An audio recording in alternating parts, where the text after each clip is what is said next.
morning. This is the Eager Beaver Show. You are listening to a True North Eager Beaver Media Incorporated podcast.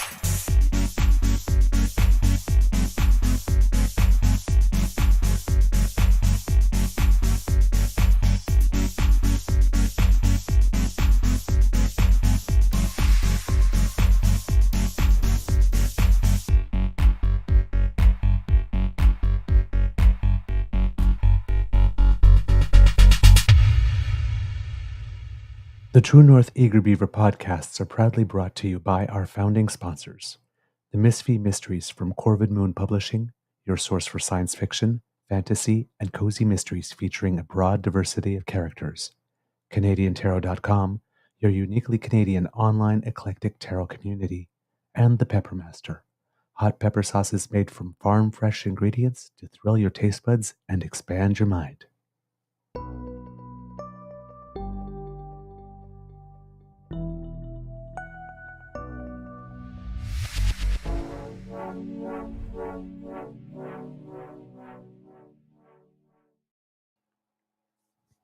Well, good morning and hello, kids, and welcome to season 4 and episode number, I have completely forgotten, 476 of the Daily Beaver Morning Show here on the Crier Media Network. Yeah. Crier Media. Today, recording day, is Tuesday, September 24th, 2024. And I think it's going to be a nice day here at the Beaver Lodge. I'm your host, the Eager Beaver, pronouns he, him, hey, Mr. Beaver A. And with me, as you have heard, is my good friend, Mr. Grizzly. A big thank you goes to our podcast's founding sponsors, the Peppermaster, the Misfit Mysteries from Corvid Moon Publishing, and CanadianTarot.com. Think it might be a fun show today. Talking about serious stuff, but there'll be some focus on some weird stuff today. But before we get into it, Mr. Grizzly, how is your mental health today? And again, I love the choice of shirt. Oh, thanks. Mental health, I think it's pretty good. My allergies are really beginning to take its toll, though. I barely slept a wink last night. It was not a good night's sleep at all. Tossed and turned all night. Vivid dreams. At one point, I think, because I fell asleep on the couch, got up, went to bed, and put the Colbert show on so I could watch it. And Lola was asleep at the foot of the bed. And at some point, I woke up and she was gone. So I must have been tossing and turning and making noise because it woke her up. So gives you an idea of where my head's at right now. When the space hog doggo says, yeah, you know what, not staying in this bed, the human is too much. Yeah. It was probably a lot. Well, and she usually spends the night on the couch and then comes and wakes me up in the morning. Or sometimes she'll spend the night in her bed. But it's rare for her to just come and sleep on the bed all night. She'll sleep at the foot of the bed on the other side. So, I got lots of space. But I don't know. Last night she just decided she wanted to sleep on the bed. And when I crawled into bed, she was there. And when I woke up, she was gone. Yeah. I'm in a good mood because I had a rematch tennis-wise against that cute young thing I played last week. Mm-hmm. It was like probably, close to 30 years younger. And the first time I played him, I lost 6-0, 6-2. Yesterday, I lost 6-2, 6-2. Progress. I doubled the number of games I won. I for some reason, I was particularly fast around the court yesterday because he actually looked at me a couple of times and said, oh my God, I can't believe you got that. It's like, which is what I've been saying about him the entire time because that guy's got wheels. Holy crap. It's really fun because I'm getting to practice changing the ball direction because if I just keep on hitting it at him hard and fast down the middle, he just does this weird thing that sends the ball all slicing. So I have to move him to not give him the opportunity to make that shot.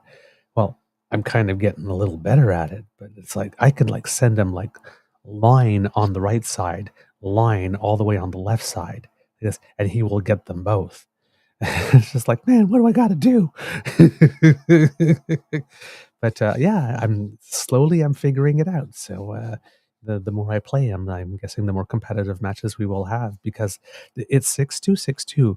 But I am getting to Deuce in a lot of games, but he's just that much more consistent and better, right? So he wins most of the ones that I get there. But I'm pushing him, so we're actually having fun matches. So yeah, I'm feeling good.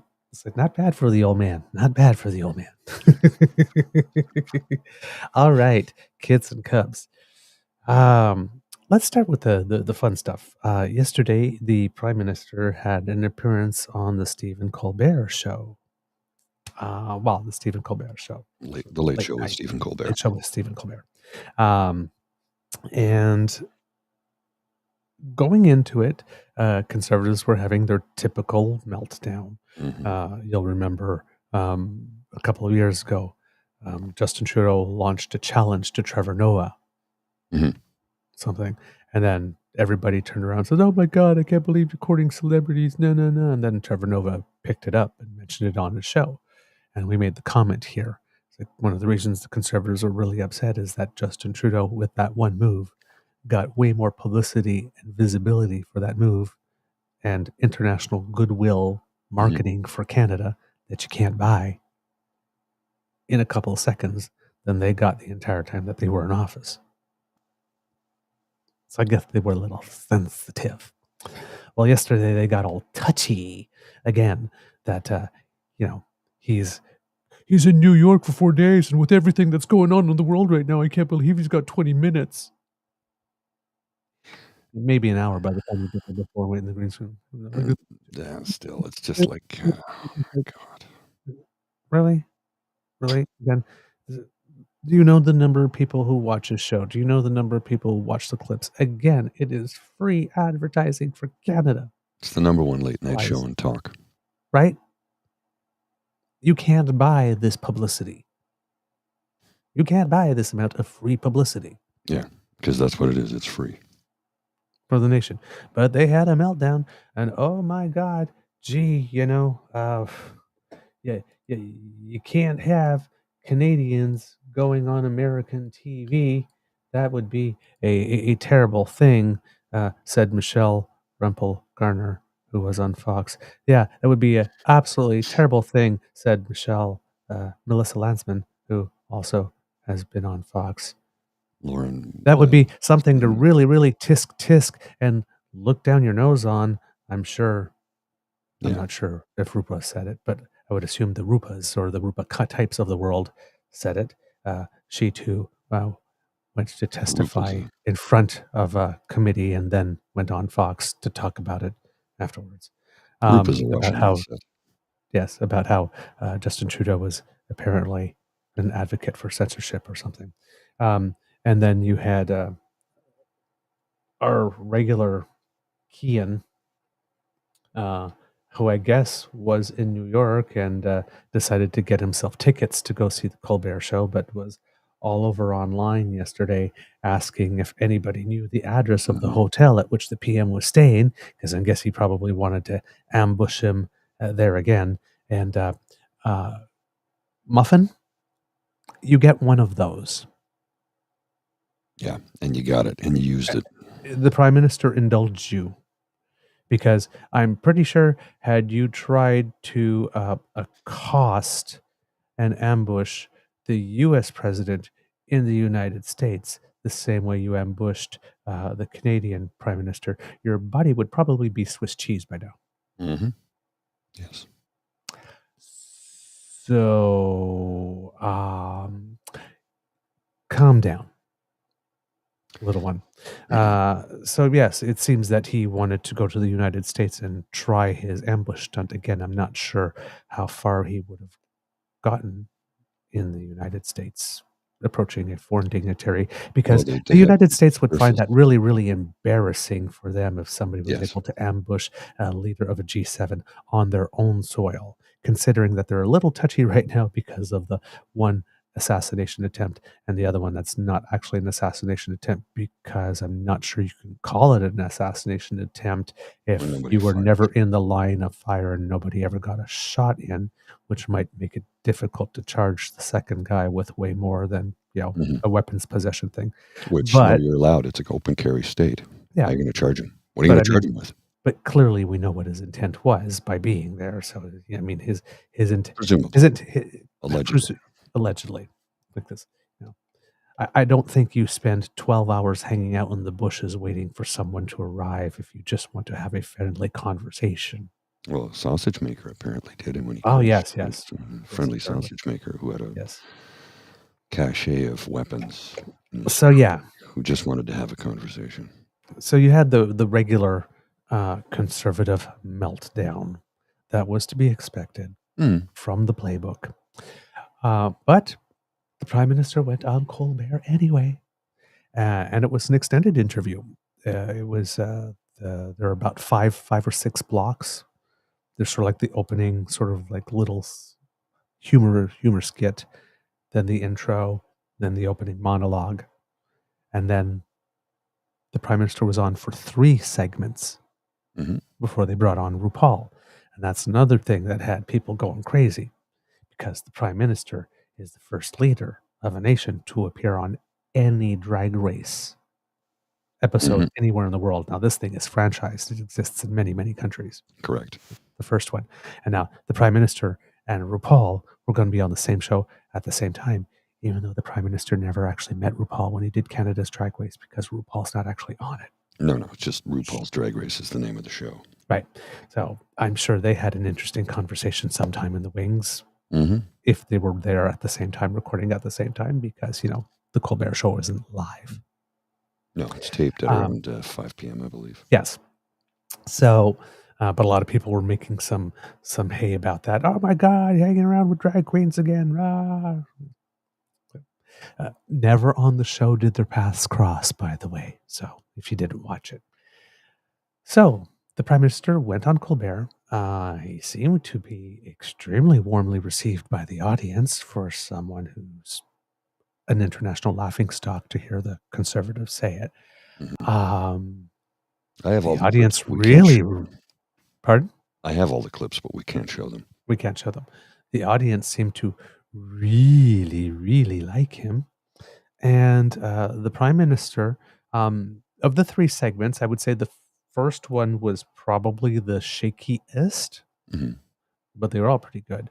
But, he was asked to describe what it is about Canada, that stands out. And, usually we talk about the land and the majesty of it and whatnot, but the Prime Minister got to the fact that it was the people. Kind of a boilerplate answer, and sort of was a little sort of going around to find the words to sort of get there, but he did. But that from that point on, you could see that he had relaxed a little bit. Between the first and the second break, they were still talking, right? And there was a little more sort of more relaxed for the second and third, of which the Prime Minister just knocked it out of the park.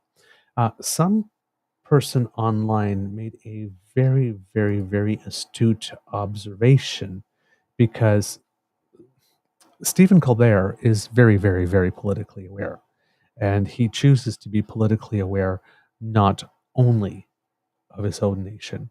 So he was able to speak a little bit to stuff going on in Canada in a rather credible way. And at one point, the subject of Pierre Poilievre did actually come up. Yes. So he was handed on a silver platter an opportunity that he did not. He didn't.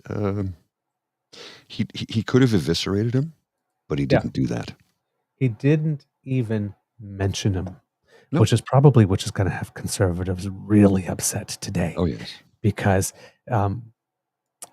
as we seem to have noted, Pierre Poilievre seems to need a lot of international help.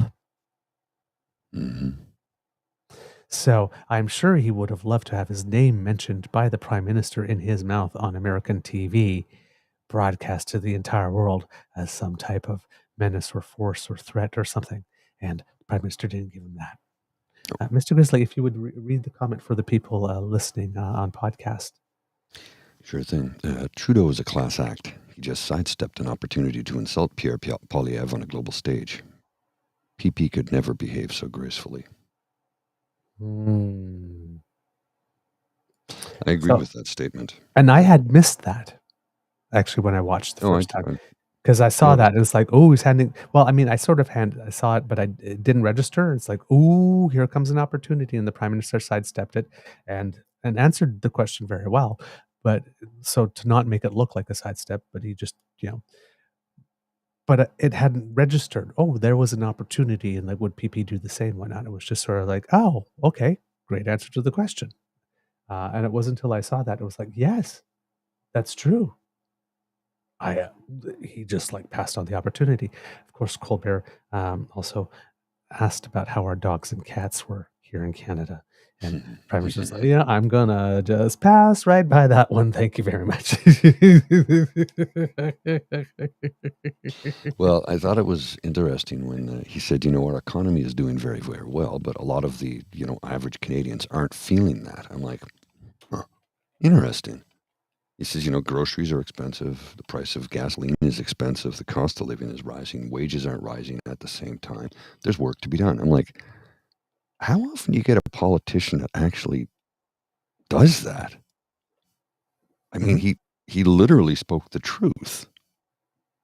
He admits, yeah, we know there's things that need to be worked on, when we're doing our darndest to try and fix as much as we can. So, yeah, I thought it was interesting that he chose to say that because, Well, here's the thing, right? If we're looking at the polls, the Liberals right now are the most popular with seniors, which is a change because normally in Canadian political, I don't know what's the word for it. I know there's a word for it and it's escaping me right now, but the general rule in Canada is that seniors vote Conservative, right? The Progressive Conservatives were the institutionalists. This doesn't seem to be the case anymore. No. And there was an article in the National Post the other day that was saying, if you're over 60, over 65, you're feeling pretty good about the economy right now. Because, for the most part, you have, you've built your whole life, you have your house, you have your savings, you have whatnot like this, you have some resources to weather the storms and the bumps and whatnot. But the economy overall is working pretty well for you. Because if you're younger, not so much. And you got high student debt. If you're doing post-secondary education, because you're hoping to buy a home one day and the prices are out of reach. Your realities are very different. So that's what I was talking about a few weeks ago when I heard the comment about, we may not have a recession, but there are a lot of Canadians that are experiencing a me-cession. Yes, well, as Mr. Jim just pointed out, seniors are getting to be Gen X now. Yeah, Generation X, the oldest of us are approaching 60. So think about that for a minute. The forgotten generation, because oftentimes in the news they talk about the boomers, the greatest generation, the boomers' parents, Gen Z and Gen Alpha, and the millennials. They seem to conveniently forget about us all the time. And I don't know why that is. But we are rapidly approaching 60. Some of us will be 65 in just 5 years. So that, there's a lot of Gen X folks that are doing okay. Me, not so much. But, a great number of us are doing okay. A great number of us aren't. Gen Z, millennials, and Gen Alpha. Gen Alpha's kind of screwed. Gen Z is going to pave a new path forward for all of us.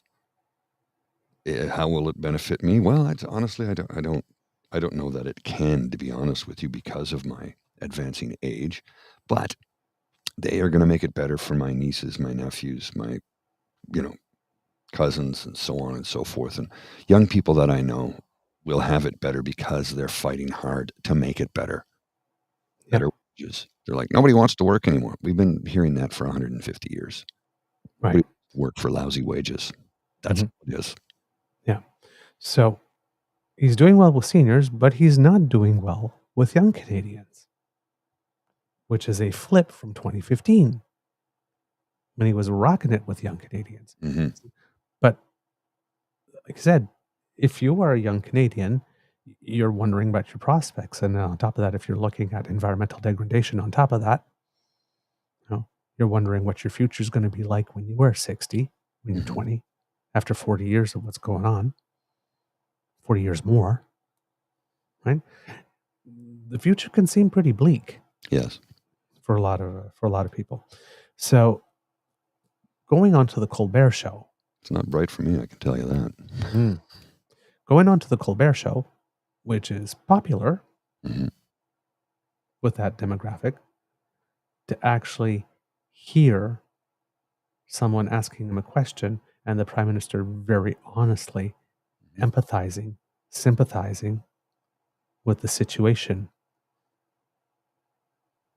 If the Prime Minister's problem seems to be not that Pierre Poilievre is loved, not that the Conservatives are loved, but people are tired of him or have tuned him out or have stopped listening. So going on Colbert, which is watched by a young demographic who might watch it, and Canadians tend to watch stuff when Canadians are on American TV. Oh, yes. For some reason. It's like, ooh, we're being noticed by the States. Let's look and see what... Well, that's that used to be more when I was younger, more a thing. It's less now. But it's still a thing. It's still a thing, but now it's much less a concern for us. Because I remember when I was a teenager, oh my God, they're talking about us. Yes, because I mean, we had so few Canadians in the global spotlight back then. Now we own it. We own the global spotlight. Literally, we do. But here's a quote from last night's interviews. Prime Minister Justin Trudeau said many Canadians are taking their cost of living frustrations, in quotations, out on me for understandable reasons, which I think is, wow, that's a hell of an admission. Like, he acknowledges that. It's the truth. That's what I'm saying. I'm a big fan of just tell it like it is and don't embellish. Well, I'm a big fan of it.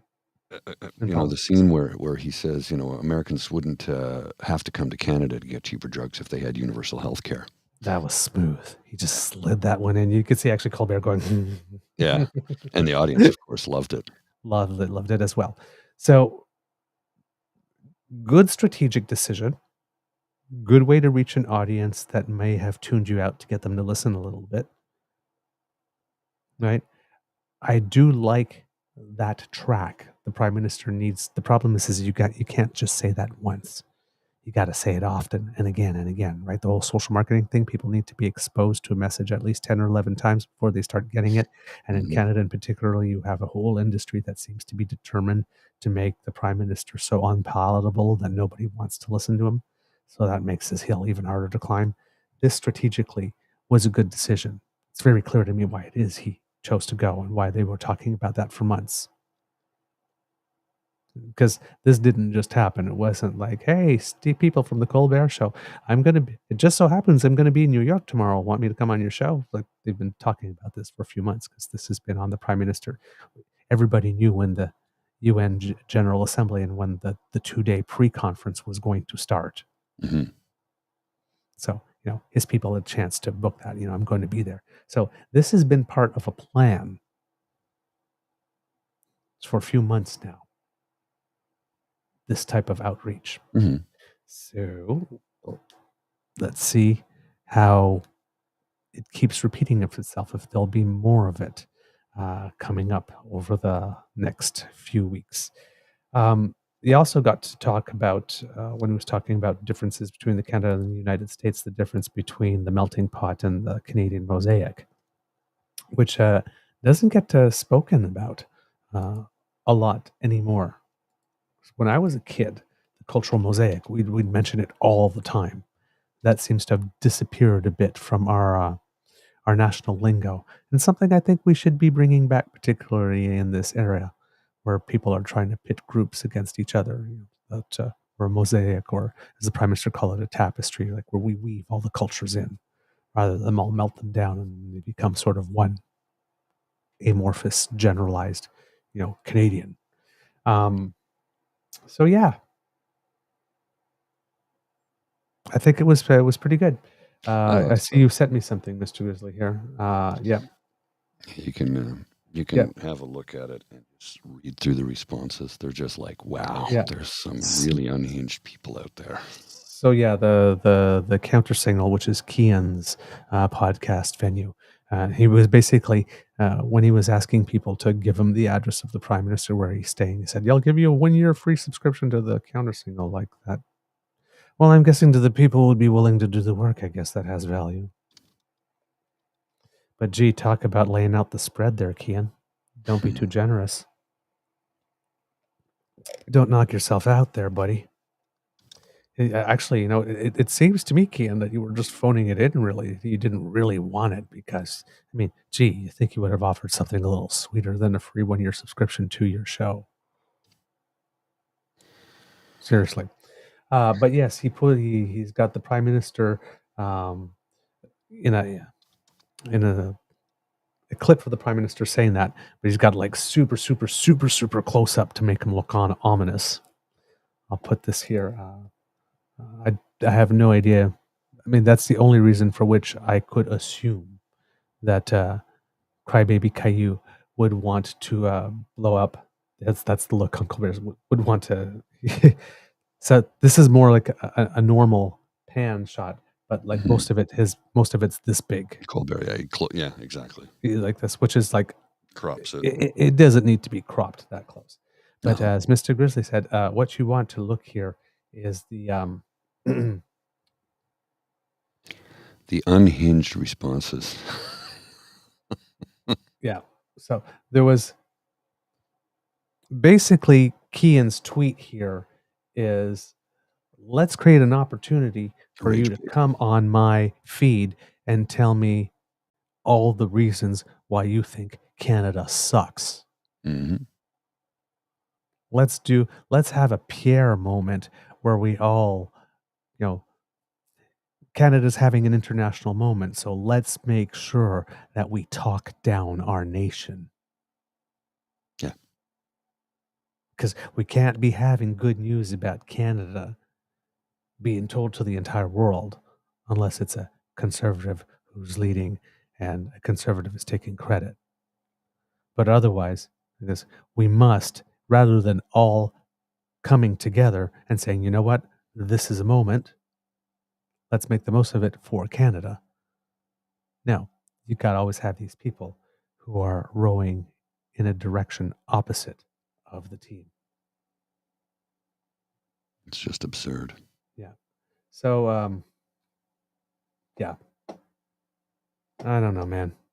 There's just a lot of people that just love to hate the prime minister because I think his surname, maybe because he's a good-looking man, he's popular in the rest of the world. Look, I don't see eye to eye with all of his policies, and when it comes to disability, and it needs to be stepped up. He needs to increase that because people can't survive on it. ODSP is a joke. We need a federal program. Housing he's doing a decent job on. Dental care, pharmacare, $10 a day daycare, all great programs that benefit everybody because it saves us all money in the long run. It's just better. But again, I don't see eye to eye with him on everything, and there are a few files that I'd like to be able to discuss with him, to be honest with you. Why is it, if you are someone with a disability, that you are going to die in extreme poverty because our province isn't doing a damn thing and the feds haven't lifted a finger to help? They're supposed to. They've tabled legislation, but it's going to take a couple of years to make it happen, and that's just not good for anybody. Mm-hmm. Yep, indeed. And as Kitland M mentioned also, I see Canada's Trump was trending, which is the word that Colbert used to describe Polyev. Yeah, when he was talking about his main opponent, it's somewhat described as Canada's Trump. So yes, indeed. So overall, a very, very, very good performance by the Prime Minister, because it does come with risks, particularly with Colbert, right? I mean, the Prime Minister went on the Daily Show some time ago, and I think it was, oh God, no, not Asif Manji. I don't know. Oh God, I can't remember off the top of my head now. I should know his name. He makes me laugh. He's the guy that plays the radical Muslim who's a surfer. Like radical, hey. No idea who that is. Oh darn, I can't remember. Okay, it'll come to me. But in that one, he had asked him some very serious questions about some very, very, very serious topics, and I think the Prime Minister had come up for more like a traditional sort of comedy show, and he seemed to have been caught a little off guard there. So the performance was not as solid as it would be. So these shows can be a risk in that you are not all humor sometimes connects. Hassan Minhaj, I think it was. Oh, Hassan Minhaj. Yeah. Yes, there we go. So yeah, the questions, the attempt to make a joke sometimes lands flat, or on these shows, often sometimes the host, for humor, will cut you off often and like interject stuff, and that can trip up your answer a bit. But in this case, the Prime Minister sidestepped the potential minefields, chose not to air the dirty laundry out in public, spoke about the policies that he is implementing, spoke about the differences, between our nations, got a couple of chuckles, and a knowing look with the healthcare quip. So overall, pretty darn good. Well, His team is going to be happy with this, and the clips that are going to go around. I don't think that there's from that whole interview that there's not one bad clip, right? Which is why the best thing Cryberry Caillou was able to take was the cut it clip up. about was the clip about healthcare. The thing, blow it and up. I noticed some of the unhinged responses from Nazi Caillou along the lines of, "Oh, I have to wait 5 years for a hip replacement." I'm like, yeah, you do. You know why? Because your provincial premier has screwed you. That's why. We've spent $1.5 billion on private, for-profit companies to provide nursing, and they're stretched thin. And of course, in the province of Ontario, Doug Ford has cut the healthcare budget by $21 billion over the next 5 years. So when you get mad that our universal healthcare system is not working and say, well, if we had a talk to your provincial premier, because they're the ones who are destroying the damn system. It's got nothing to do with the federal. Now, I think, and we've talked about this, that strings need to be attached to healthcare dollars from the federal government.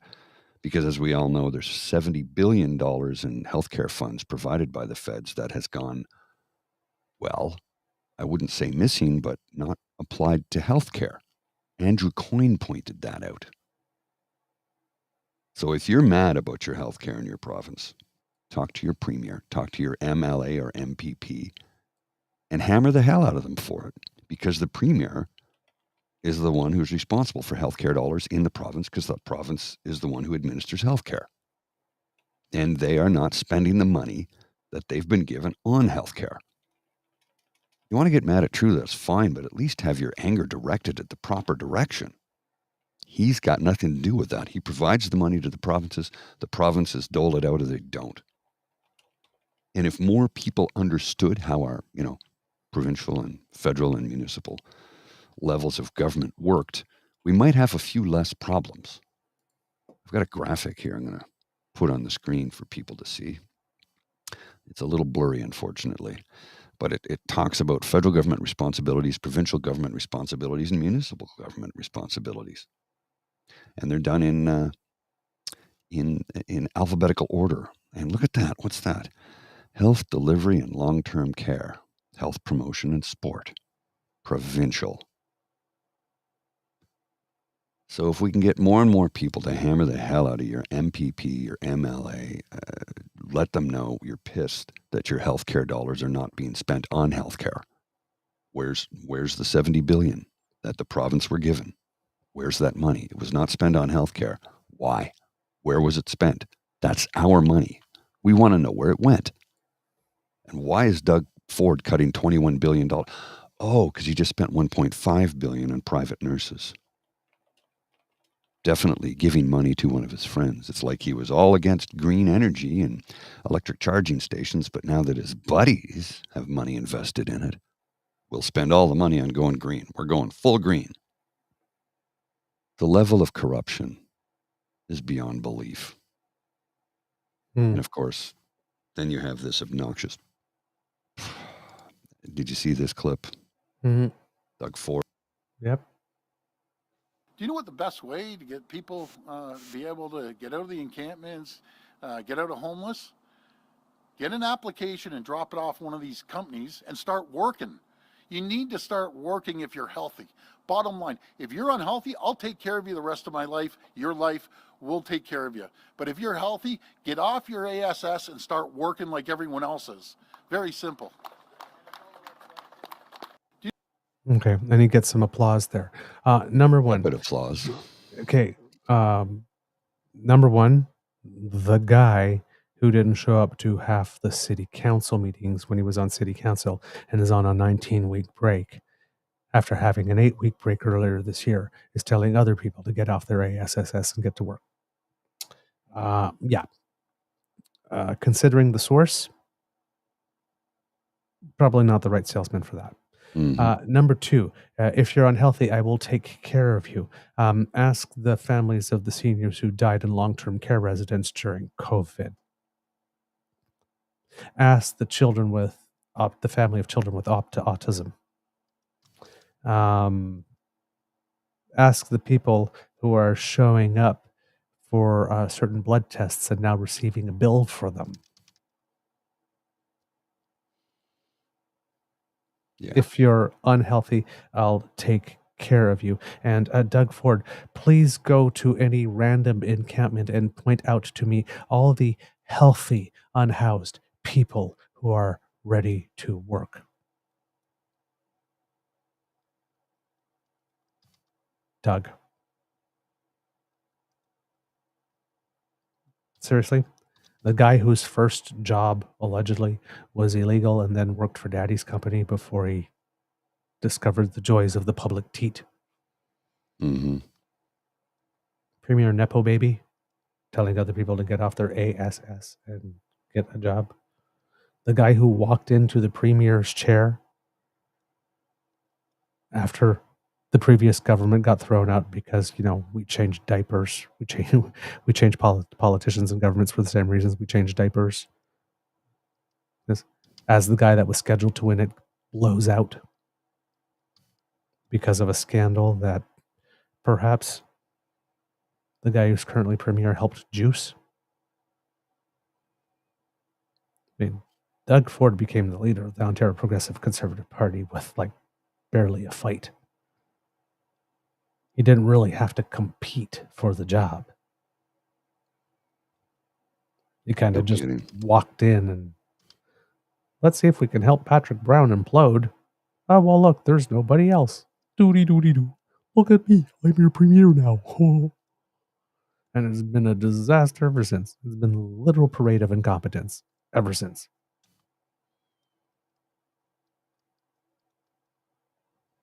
The guy whose number one priority is transferring all the public good to all his private friends is telling other people to get off their butts and go to work. The guy who promised he would get it done for the people but has only done it to the people is telling other people to develop a work ethic. The guy who's making sure that you got booze anywhere you want it and that you'll be able to gamble against international players, and that you don't have to do things, or you don't have to pay to renew your stickers. The guy who's controlling tiny, tiny little things that he can control because he has absolutely no solutions or answers for the big things. Mm-hmm. Because it seems that when he said he was going to eliminate hallway medicine, he didn't mention the fine print that he was going to achieve it by giving us parking lot medicine. I'll take the medicine out of the hallways. The hallways are all full. Let's see what's in the parking garage now. That guy is saying other people need a better work ethic. Yeah. Uh-huh. Mm-hmm. Uh-huh. Girl. Well, in his statement here, get out of these encampments, get off your ass and get a job. Okay. All right. Okay. Yeah. I'm going to guess that somebody who is living in a tent somewhere probably has not had great future employment prospects. Also, do you know how much money it costs to rent an apartment today? And you got to come up with first and last when you move in. So if you're living in a tent, something tells me whatever your income is, because you know that not everybody living in a tent is unemployed. You know that, right? There are people who live in tent encampments who do so because they have been rent-evicted and cannot find a new place to live. And they're working people. And this asshole comes along and makes a statement like that. Nepo baby, former failed hash dealer, college dropout, corrupt. I'm going to reserve my right and not body shame him, but we know what I can call him. Mm-hmm. I'm going to rise above it. I'm choosing to today. But come on, Ford. Come on, Doug Ford. Don't do this. Don't act like this. You should know better. You should know better. You don't, but you should. You're punching down again. Punching down on people who live in tents. Seriously, dude. What the fuck is wrong with you? Yep. And now he's made it easier for people who are suffering and on hard times to get alcohol to help get you through the day. Yeah. He's not a good man. He's just not a good man. Close the supervised consumption sites, right? Pardon? The supervised consumption sites, because he says, in my mind, they don't work, and he calls them drug dens like Pierre Poilievre. He called them drug dens? Oh, yeah, I'm pretty sure he did. Maybe I'm wrong. Okay. I thought he did. I was sure he did, but I could be wrong about that. Yeah. If I'm wrong, I apologize. Yep. As Kit playing with 3D says, the poor easy targets, they can't fight back. And I'm sure all those people in the encampments had a TV to be able to hear the message that Doug Ford was telling them to get back to work in the first place, right? God, this guy. Moving over, since we're talking about conservative premiers behaving badly, in New Brunswick. First of all, friend of the show. You did call it that. Okay, there you go. Well, I mean, if he did call it drug dens. Again, Doug Ford, of all the people in Ontario, should know what an actual drug den is like because his brother was in one. Just saying. Doug Ford wasn't using at a supervised consumption site, was he? Just saying. Friend of the show, Sean Rouse, who has been on, has some good news about the New Brunswick election.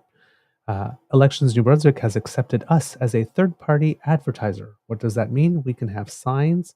Lawn signs have been one of the most requested items since we started our Facebook group last year. If you've already expressed an interest, stay tuned for an update. If you're interested in a law sign for the election, let us know. The target cost looks to be $10 each to cover the signs. Sign up here, and I will put the link in the chat for you, Mr. Grizzly, to share with the Kits and Cubs who are in New Brunswick if they'd like to get such a sign.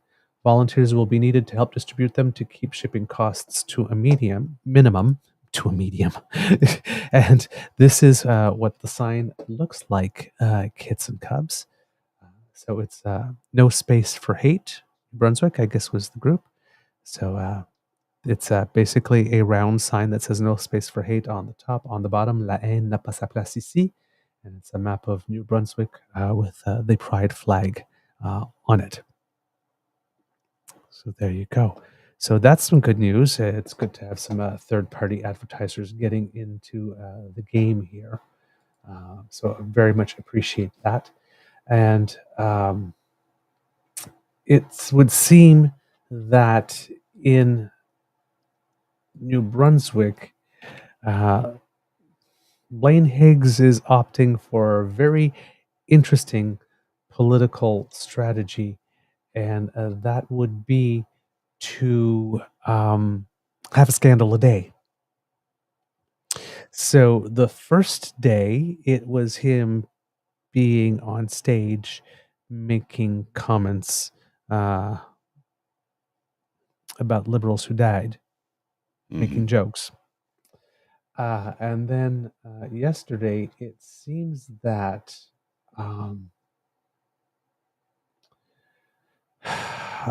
see, I do not. You need to see the clip to understand just how bad it is. But the clip has some music, which we might get dinged for in behind. And the music includes, because it's a rap song, includes the N-word. So I'm loath to show that. Because as someone who is part black, I'm not a fan of the word myself. It's maybe one of the things that I'm a little prissy about. I'm not even a big fan of it in rap songs used by people. No, I in know. culture. I'm just not a big fan. It's one of the things that bother me often sometimes when I get in a cab or whatnot, and, they're playing rap music, and I hear the N-word like about 12 times while I'm in the back seat in one song. It's like, not my jam. Again, everybody's freedom of expression. If they want to use the word to reclaim it and whatnot, that's all up to them. And when we do it with the gay words, but that one for some reason I'm not as comfortable with, even with use from my own community. But I would never stop anyone from doing it. It's just a personal taste. But here it says we have Don Darling, who used to be the mayor of St. John.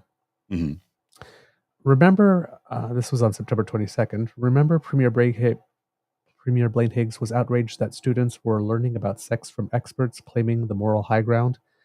Now his candidate is caught lip-syncing racial slurs glorifying sex with friends, dick pics, and grabbing pussy. Will Higgs disqualify or defend them? And then later on, will PC candidates and MLAs finally speak up as Premier Blaine Higgs doubles down on his support for the questionable behavior from his team?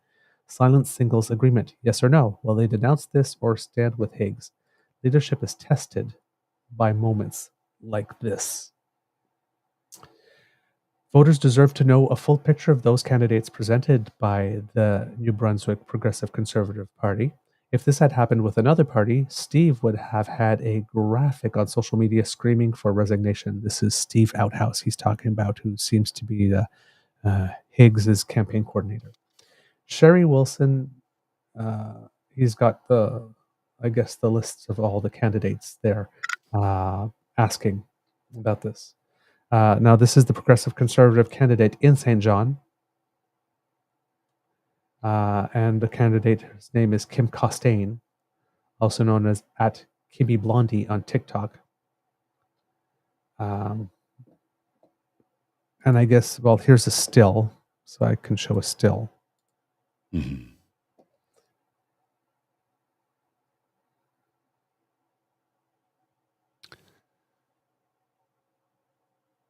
And there's a lyric. The lyrics from the song are actually up there on the still. And they picked one that I can actually say, even though it's out there. If he play you, then rule number 2, fuck his best friends, then make him yes men. Yeah. Well, So yeah. And she's up there and she's lip syncing it and she's going and she's making hand gestures and having a great old time doing it. And seems to be very, very proud of herself. Yeah. Well. Yeah. So, very proud of herself in yeah, I'm that bitch kind of way as she's performing this. Again, freedom of expression. These viral TikTok type things are things that people do. We have the viral dances and lip syncs and, and all that type of stuff. And, but you kind of want to be judicious about your source material. Mm-hmm. Now, I understand that the rules are changed, right? As Mr. Grizzly mentions, there's going to come a time now where everybody's going to have to been on social media and have done something really stupid on it at some point that people are just not going to care about that anymore. So maybe we're there with this one, but this is when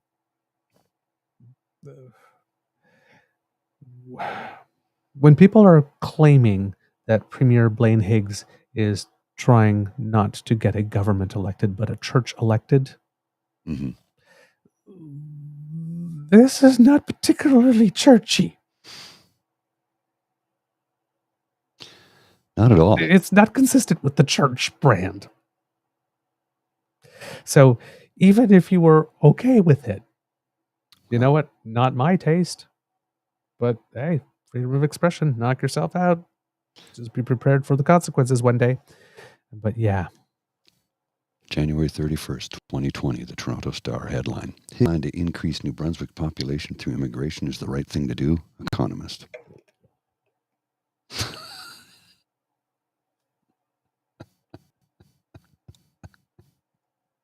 Is there more?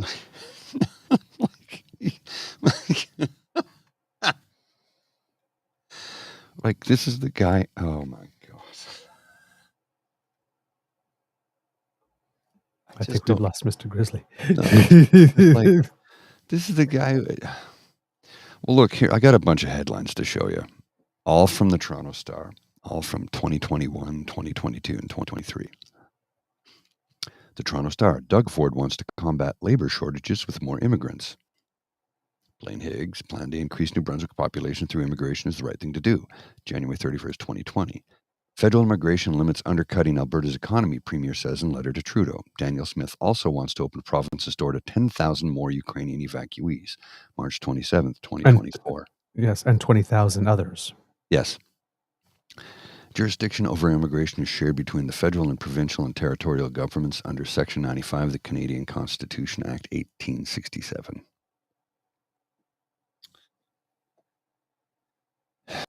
And that's from our friend Creek Pete. Okay. But is there anything in the article about, or was it just a screen cap of the... They're just screen caps. That's all they are. That's all I have. Yeah. Oh, okay. So I'll see if I can bring it up there because I'm kind of interested what they had to say. And I cannot... no, I didn't remember the title or the paper. Sorry, from when you showed it. So I can't remember it from memory because I was looking to bring up the article, if possible. I don't have the article. I just had the screen cap, unfortunately. Yeah, could you put it up again there, please? The screen cap? Hang on. My mouse has gone crazy here. I'm trying to find it. There. Which one? Which screen cap did you want? The one that says that the Economist says that immigration is the right thing to do. There you go. Okay, so Toronto Star. January 31st, 2020. Oh, okay. January 21st, 2020. Okay, yeah. Then in that case, yeah. That's a little back there. Yeah, I know it's 4 years ago, but the thing is, it's like they suddenly had a change of heart, right? This is what we need. We can't do it without it. 4 years later. I mean... Yeah, well, I mean, that's the common thing again, right? When they were worried about the worker shortage, right? They said, "Oh, bring us the immigrations, and we need that." And now that they don't have the housing to keep up, oh well, it's all your damn fault for giving us exactly what we asked for Mm-hmm. 4 years ago. Oh well, Yeah, that's just goalposts bizarre. goalposts change, I guess. Right. So yeah, that's what's The sort of goalposts ain't going going. to move themselves. Pardon? Those goalposts ain't going to move themselves. Yeah, I know. Jeez. So that's kind of what's going on in New Brunswick. The Conservatives keep on seeming to be knocked off message there. In British Columbia, well, Rustad is, God, making Doubling down on its horribleness. doubling down on his horribleness. The first thing that he did yesterday, which is probably something that you might expect from somebody that's taking up his policy planks and throwing red meat to the base, is that now that he's got it and that he's safe, he regrets having taken the COVID vaccine. Now that he's alive, to be able to say it for votes. According to the Vancouver Sun, BC Conservative leader John Rustad said he regrets taking 3 shots. 3. He had to do it 3 times before he regretted it. Of the so-called vaccine during the COVID-19 pandemic. So he got the first 2 in the booster. But now that he's safe, he regrets it. In a newly surfaced video posted to the BC NDP X account on Monday, Rustad is seen on a video conference call sharing his experience with the COVID mRNA vaccine and interacting with provincial health officer Bonnie Henry. Gee, I wonder what that video might look like, Mr. Grizzly. So I will bring it up and we can put it up there for you. But apparently says, now I've had 3 shots of the vaccine. I wish I hadn't, quite frankly. Sorry, I will try to get it and send you the actual clip so we can play it for the kids and cubs. And it's one of the things that's changed my thinking, the so-called vaccine, the COVID mRNA shots. So here I'm having a little bit of trouble with this because he is saying, now I've had 3 shots. It's one of the things that changed my thinking. What changed your thinking? Getting the 3rd shot? And how and why? And I think what changed your thinking is that you want votes. I would think. But the majority of Canadians are vaccinated, so please, what voters is he going after here? Yes. I mean, really? Yeah. The clip was recorded during a virtual meeting on June 18th, 2024, when Rustad met with the BC Public Service Employees for Freedom, a group of former public service employees who feel they were discriminated against for refusing the vaccine at the height of the pandemic. The group is attempting to sue Bonnie Henry for discrimination. The clip was later posted to YouTube in July. The BC NDP did not disclose when they first became aware of the video. In the full-length video, which runs 55 minutes, Rustad answers questions and discusses a range of issues, including what his plans would be should he form a government. While he didn't feel the upcoming election would be decided based on the party's policies on vaccine mandates, Rustad said his party would, quote, drop the mandates on day 1 of forming a government and replace Henry. Quote, yeah. Does he know better? Let's watch the clip. Yep. A conversation with Dr. Bonnie Henry and then realized that, wait a second, something doesn't seem to be quite right with this, especially when we got into the mandates on vaccines.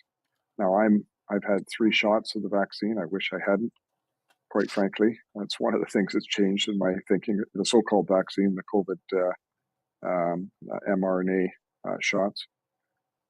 When I talked to Bonnie Henry about it, I started to realize that it wasn't so much about trying to get herd immunity or trying to stop the spread, but it was more around shaping opinion and control on the population.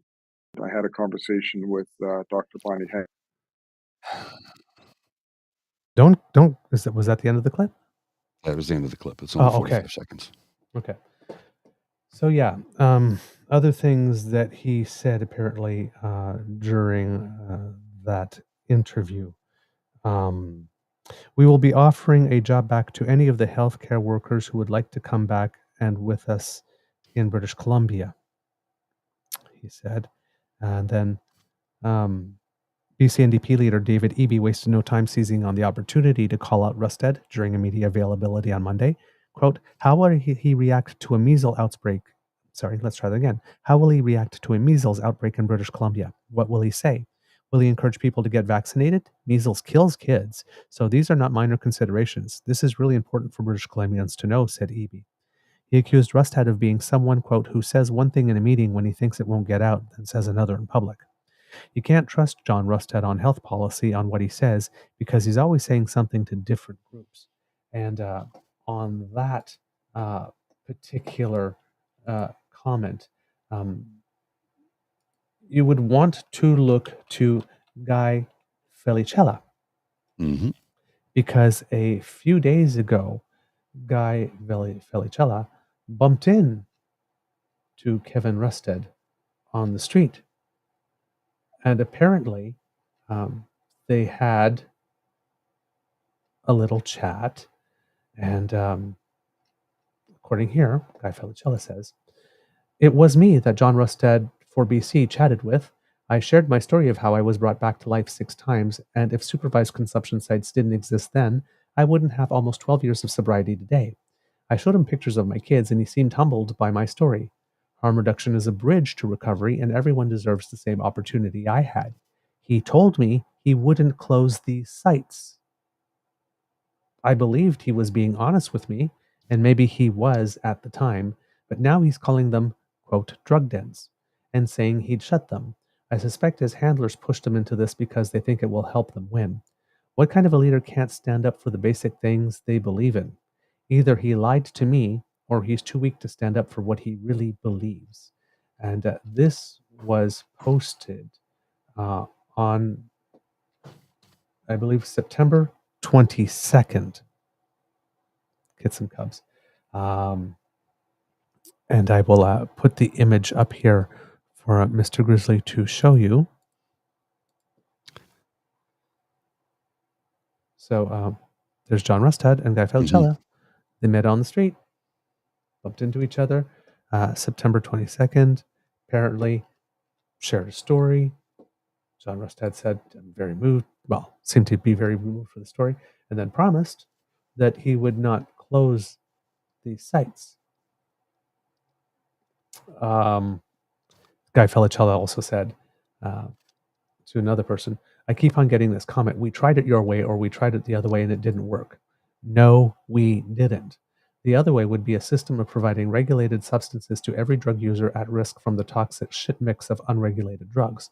The other way would be a serious effort to stop organized crime from poisoning British Columbians. We're not doing that and we never have. What we currently have is a toolbox of programs and services, from harm reduction to detox and recovery programs, that cannot fix the cause of the crisis, the illicit drug supply. Each one of these programs and services helps people at different stages of their journey, but it's a patchwork approach and it's not nearly enough. What Rusted is promising is this: if elected, he will remove some of the tools in the toolbox without adding anything new. How do you think that is going to go? Probably not well. And then, after John Rusted made the comments, and the part that Guy Felicella highlights, and you will see that in his screen cap of it, he actually has written WTAF question mark, exclamation mark, exclamation mark after this section of the article. Felicella says it's a false narrative that safe consumption sites can't exist alongside treatment and recovery. Quote, we have a poison drug supply that kills 6 people every day. Tell me where it makes sense not to have both services scaled up right across the country, he said. Rusted acknowledged he talked to Felicella, but says the system failed him by letting him overdose 6 times. Quote, After the first time, government should have actually stepped in and put him into mandatory treatment and recovery so he didn't overdose 5 more times, Rusted told CBC News on Sunday night, which provoked what the actual fuck reaction from Guy Felicella. And then Guy Felicella wrote specifically here, hey, John Rustad for BC, hey.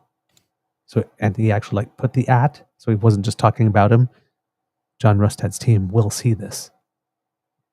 It's me, the guy you spoke to on a downtown Vancouver street, who you told you wouldn't cut life-saving supervised consumption services. This quote you gave to the CBC last night shows you really don't understand addiction.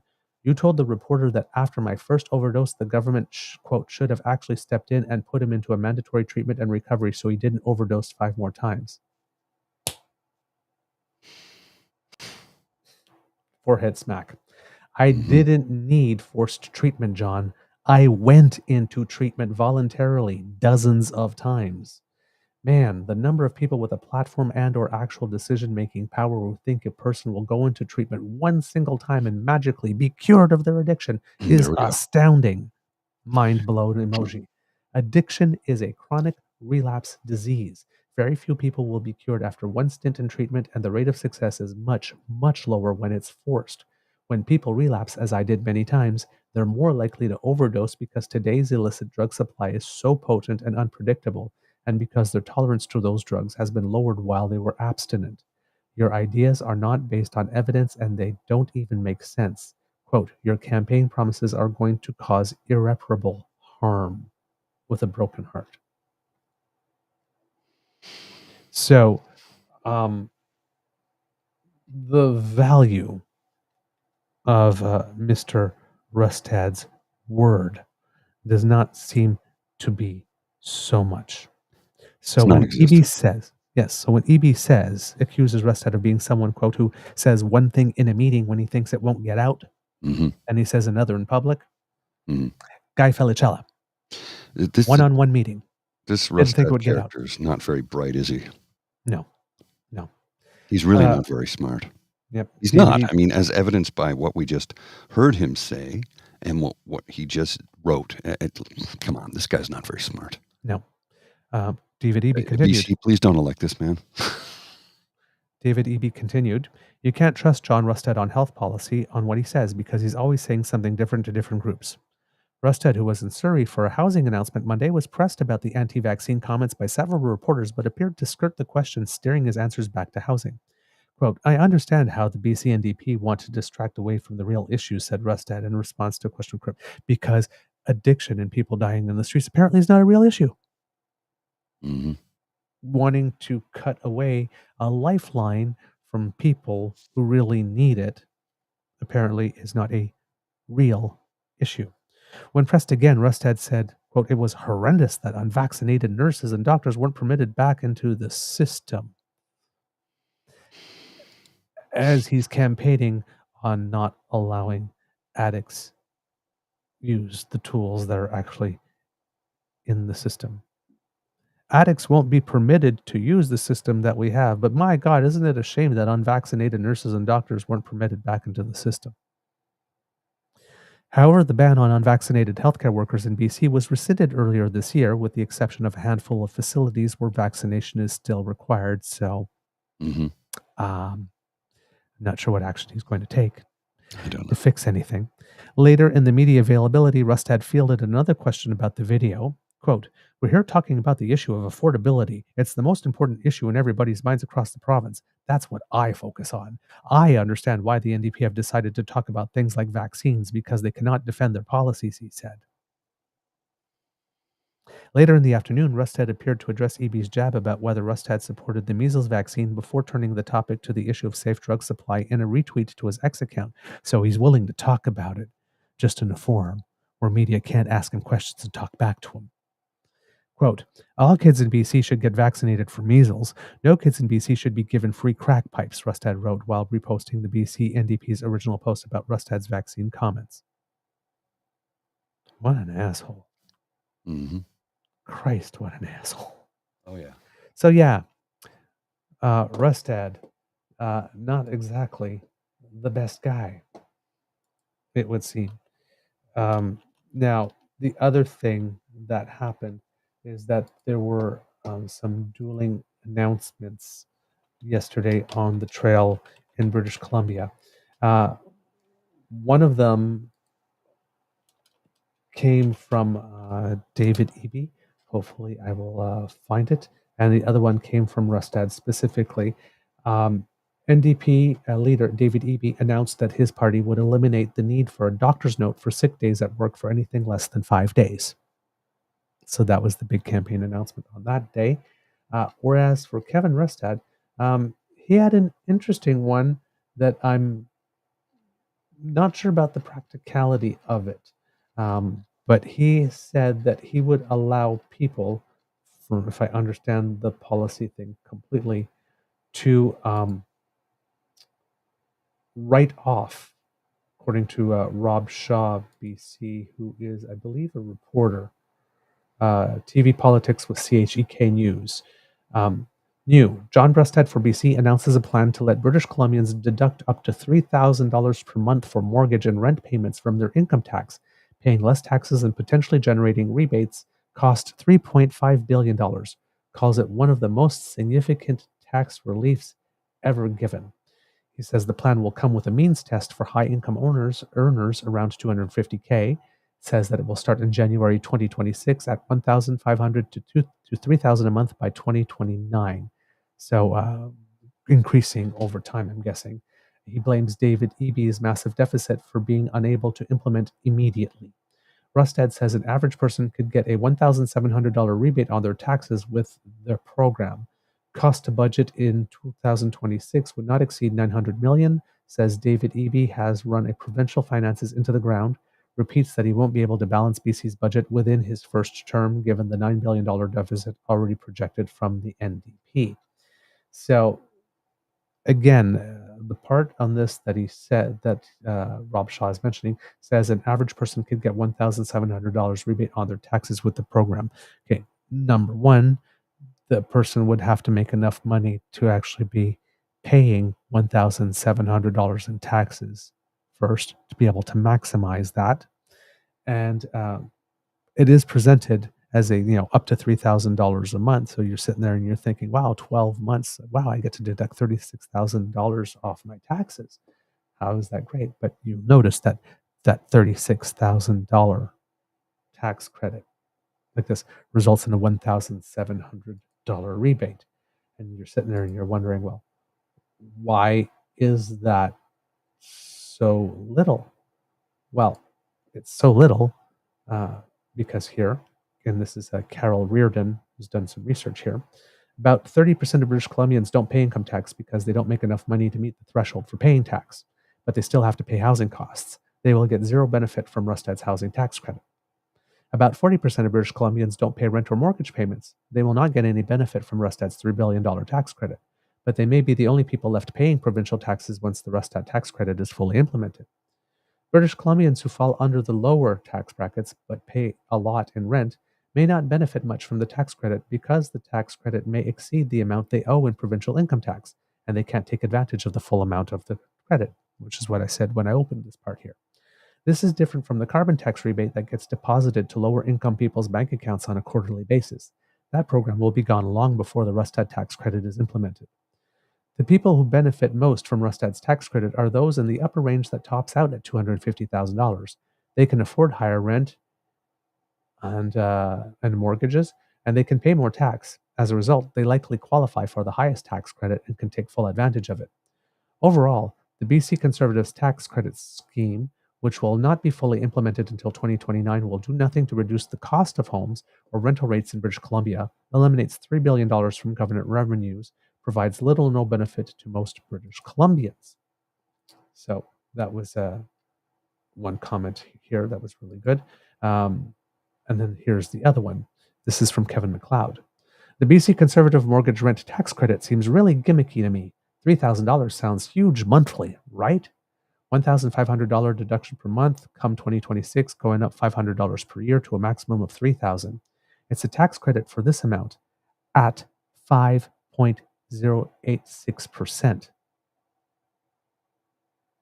So basically, you fill in your thing. You say how much rent you've paid. Because when it's at its maximum, up to $36,000 a year, but you get a tax credit, so it's only a percentage of it. And it's only on your provincial taxes, not on your federal taxes, because Rustad can't control that. So basically, whatever you declare, you get 5.06% of it. That's the real deal. That would be, I believe, Mr. Jim, that would be a refundable tax. That's a good question if that's a refundable tax credit or non-refundable. I'm not familiar enough with the difference between them to actually tell you. But yeah, I think that would be a refundable tax credit, given that you're. Yeah, I don't know actually. If somebody's an expert on taxes, that would be really helpful. I actually don't know the answer to that question. I must plead ignorance. $1,500 times 12 at 5.06% is $910.80 per year. Credit towards other taxes you pay, $75.90 less in tax per month. Low-income people who aren't paying much won't see help. Seniors who have paid off a mortgage won't see tax relief. Why make it complicated? Is it that $3,000 a month sounds better than the actual $75.90 that this tax relief is per month? Why, if you believe taxes should be reduced, you don't keep it simple and cut the actual personal tax rate, especially at the middle and lower brackets? When you create gimmicks like this, you distort the market. Bad idea, in my opinion. Real tax relief for lower and middle income earners makes sense. The teacher, firefighter, nurse, etc. What if the second bracket, $47,938 to $95,875, went from 7.70% to 5.06%? Keep it simple. Don't distort any already distorted real estate market. $75.90 isn't going to help us recruit CT techs or nurses to our communities with how expensive living costs are, and especially if a focused real estate credit pushes up rental prices and housing prices over time. Because again, this has nothing to do with the price of lodging.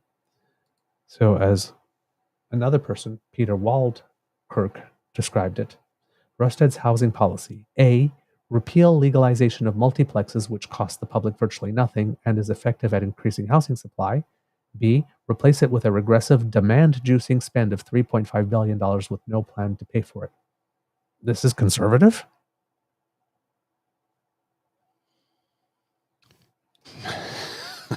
So tell everybody that you're going to throw $3.5 billion into a system that'll juice up demand, where the cost side is the issue or the principal issue, but do nothing about the cost side.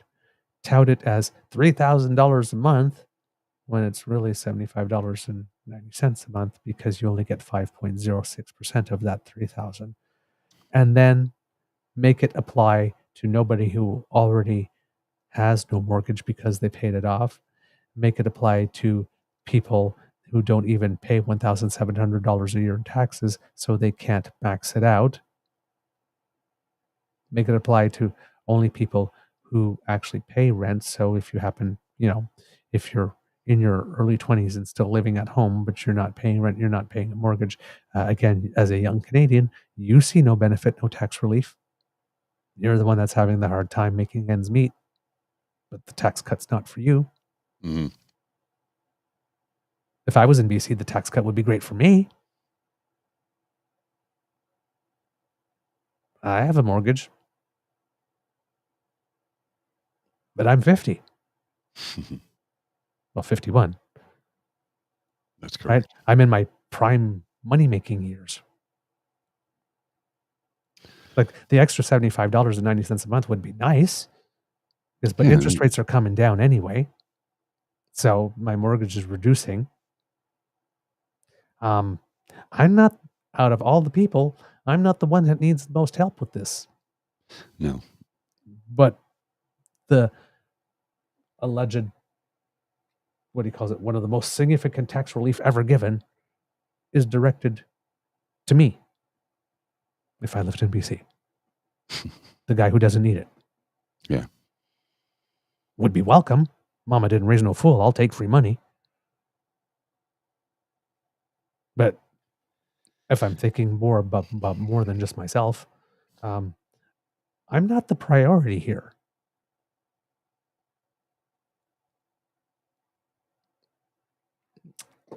I'm not sure what. So $3.5 billion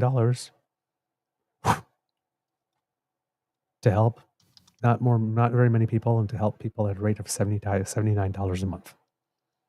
Those who can max it out in British Columbia. Mhm. Girl.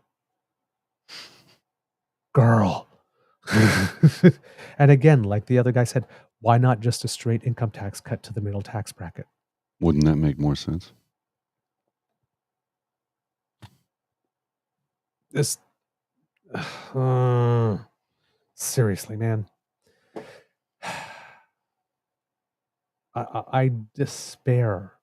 Mhm. I despair for the conservative ideology at the moment. As these people need to lose, because I keep on saying, like, the same thing with the United States with Trump. He needs to lose, and he needs to, like, we need to take a wooden stake, we need to put it through a heart of the vampire, then we need to drown it in holy water, and then we need to roll it in crushed garlic. Okay? This movement, Well, it's like, I'm not talking about the nonsensical. people. I'm not talking no, about no. the people. I'm talking No. about the movement. Needs to be dragged by the hair behind the woodshed and given the old Yeller treatment. Well, it's not serving the people in a positive manner. It serves a few people, a few wealthy people, but the rest of us get screwed in the process.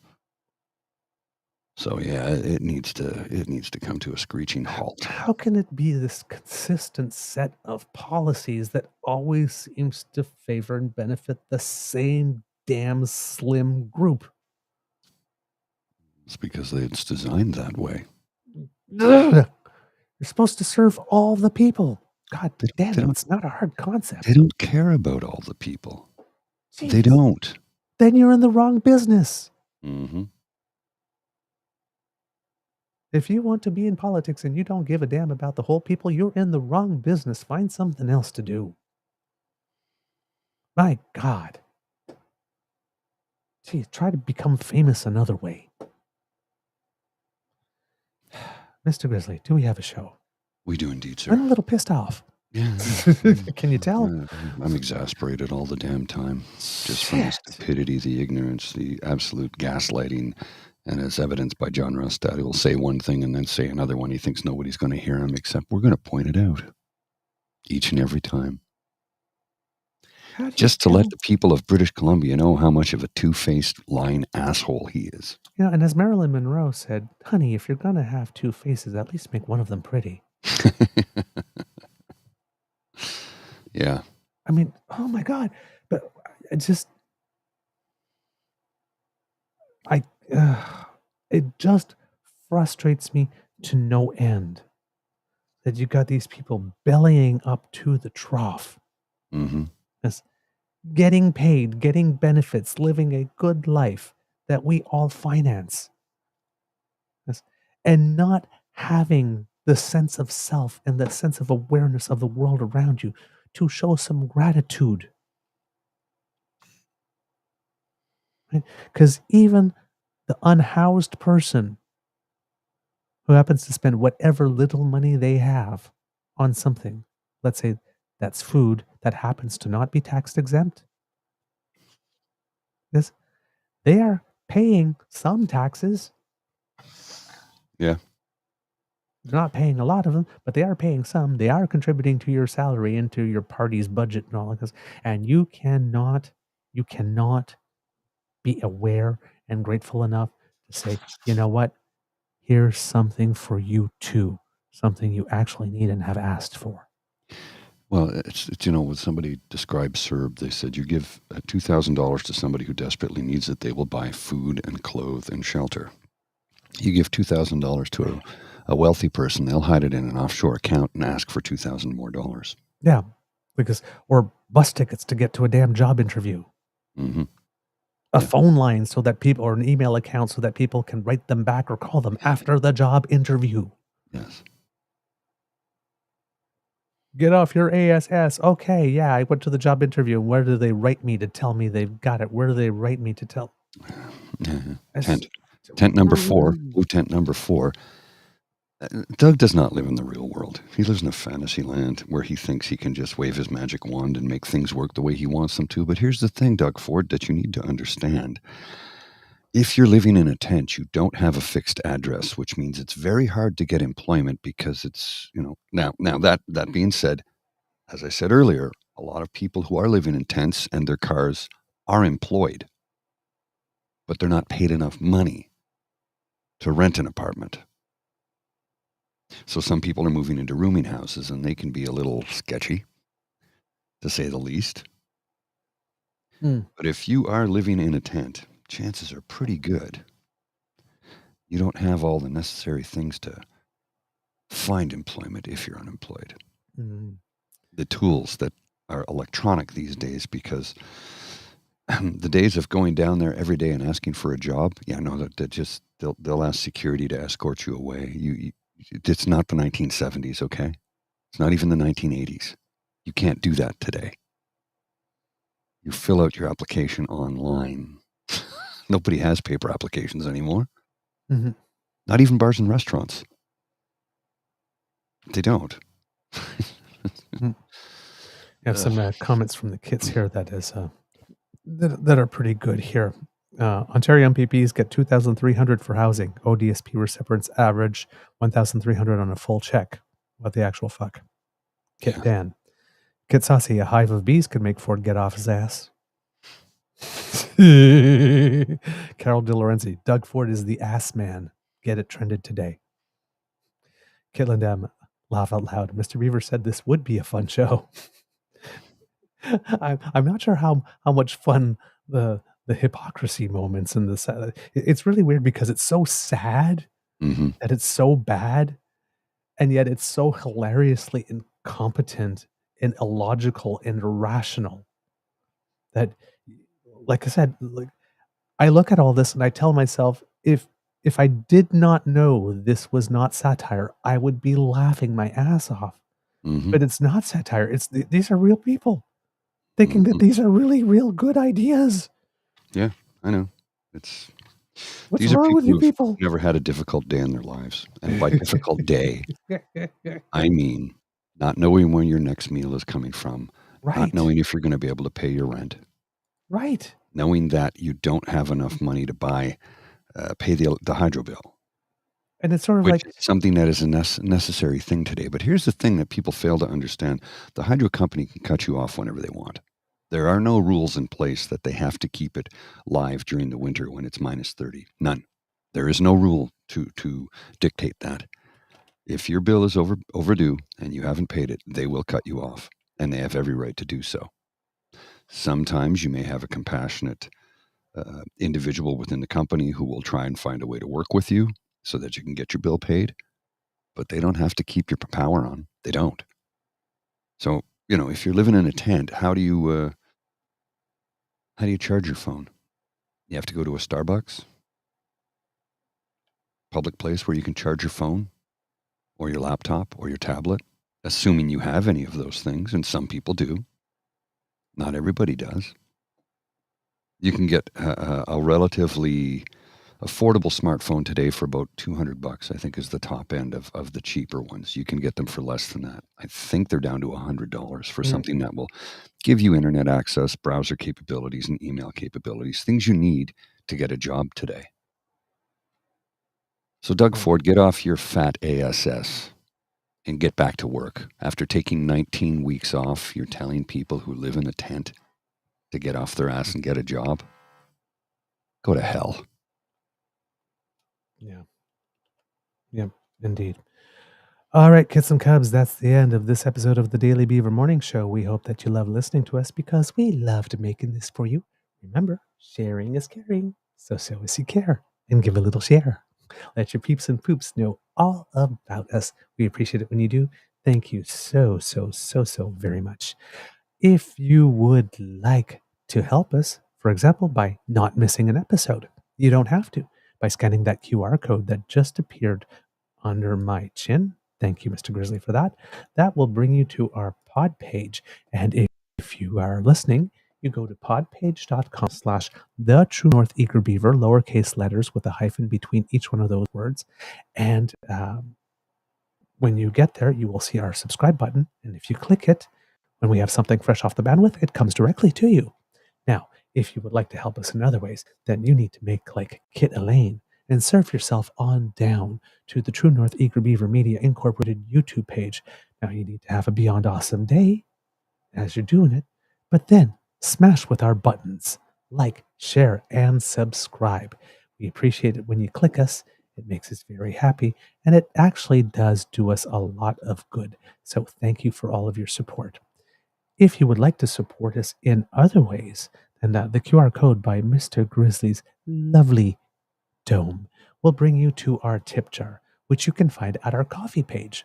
That's coffee, ko-fi.com/eagerbeaver, lowercase letters, all in one word. And there, as we mentioned, is our tip jar. So if you happen to have a little coinage or some bills, maybe a Laurier, right? A You never Mackenzie. know. A Borden's nice. I like Borden's. A Borden's always nice. Yes. A little Viola, Yeah. right? a If you'd like Viola. to put it in our little piggy bank there, we would be very, very, very, very grateful. Of course, we reinvest in the show to bring you a product and to cover our costs. And hopefully you enjoy what we bring and you would like to encourage us to do more. So that's the way to do it. And of course, if you're listening on YouTube, we do have our chat function. Is it called, what's it called, the chat or the subscriber function? There are memberships there too you can get. But Membership. yes, but you can make also a donation over there. Just so you know, kids, for value for money, if you want us to receive 100% of your donation, an email transfer is the best way. Yeah. If you want us to get well over 90%, donating through our coffee page is the way to go. And if you do it through the convenience of YouTube, the super chat function, that's what I was talking about. Super For chat, memberships, we get about 70% of that. Yeah. So just so you know, so you can make an informed decision about where you want your money to go when you contribute to us. But anything that you donate is very, very grateful.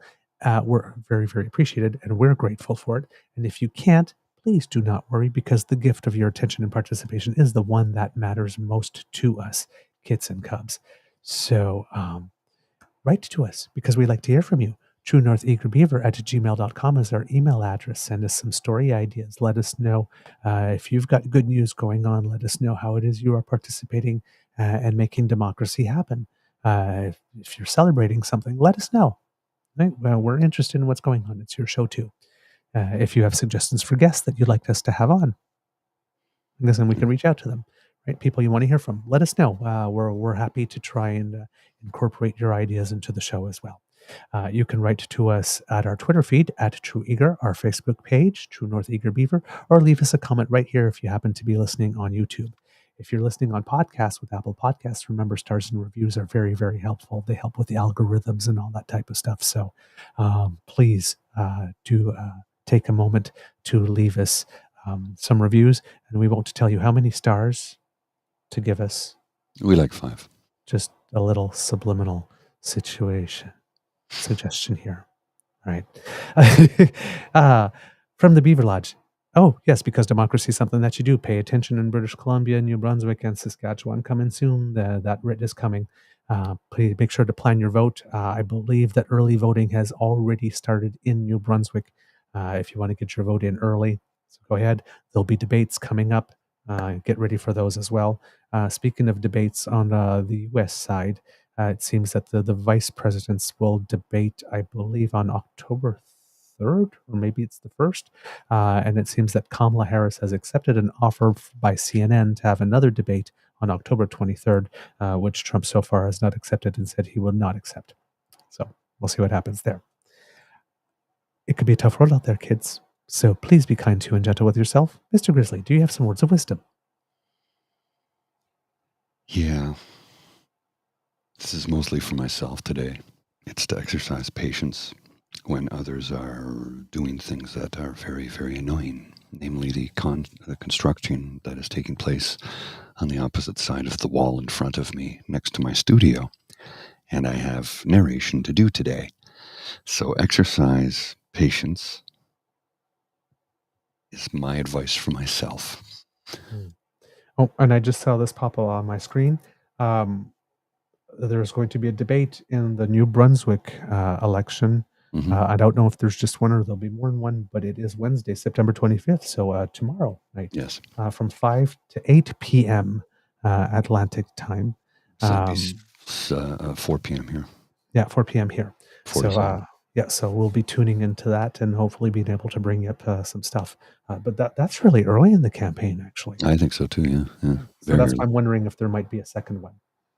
Well, anyway, hopefully we can get Susan Holt back on the show. Yes, I have to send a message out there. All right, Mr. Grizzly, please cue the cock, and we have a really fun Easter egg for you. You are listening to a True North Eager Beaver Media Incorporated podcast. The True North Eager Beaver podcasts are proudly brought to you by our founding sponsors, the Misfit Mysteries from Corvid Moon Publishing, your source for science fiction, fantasy, and cozy mysteries featuring a broad diversity of characters. CanadianTarot.com, their uniquely Canadian online eclectic tarot community, and The Peppermaster, hot pepper sauces made from farm-fresh ingredients to thrill your taste buds and expand your mind. We are grateful to the Crier Media Network for its support, Pete Jarvis for our artwork, and Paul Joseph Something for our opening and closing sequence music.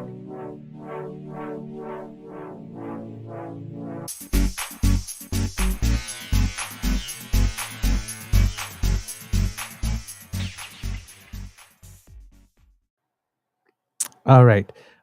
This is a lovely, lovely little collaboration between Brittlestar, of whom I'm a big fan, and I believe, if I'm not mistaken, Claire Blackwood. Claire Blackwood, right, from the Beaverton. Enjoy. I'm here to interview for the job of leader of Canada's Conservative Party. Great. Have a seat. Now let's get a few non-negotiables out of the way. Are you white? Yes. Easily offended? How dare you? Raging God complex? I'm not going to answer that question from someone like you. Perfect. Now, this position comes with a free house and $300,000 a year. But it's hard work. I assume you're familiar with the job requirements? Inventing 3-word slogans and tweeting whatever my heart thinks is true? Correct. Now, as leader of the Conservative Party, you'll have to be prepared to answer the tough questions. So let's get started. What would you say is the reason for the housing crisis? Gatekeepers and immigrants. Here to elaborate? No. Excellent. How do you feel about the carbon tax? Hate it. I was looking for its fascism, but I'll give it to you. Your opinion on Russian election interference? I have no comment on that. And you never will. Lastly, what do you know about Diagolon? What's that? Exactly. And always remember the party motto. If we distract them with the fake stuff... They can't focus on the real stuff. What do you think makes you stand out as a candidate to lead the Conservatives? I once got so angry about my fear of examining my own prejudices that I wrote an opinion piece for the National Post about how wokeism is turning universities gay. And do you believe that? Will it get me votes? That was a trick question. Very good. Now, let's quickly check your French skills. Repeat after me. Combien? Combien? Combien. Combien? Good. Now say it like I'm a left-wing reporter and you hate me. Combien? Really judge me. Combien? Eat this apple while you say it. Combien? Yes! Oh my god, so condescending. Okay, I think we're about done here, but just to make sure that you're really right for this position, when I say Trudeau, how does that make you feel? Like I'm back in high school being shoved into a locker by the popular jock with great hair, who once told me my glasses made me look like a nerdy chihuahua. Like no one will ever love me for me. So I might as well make them hate me instead. Congratulations, party leader. I'm gonna f*** this country up. Bring Canada home. Bring Canada home. Claire Blackwood wrote that, by the way. I freaking love it. It's brilliant. It's genius. All right, everyone. I Have gotta a go. good I'll see you. day.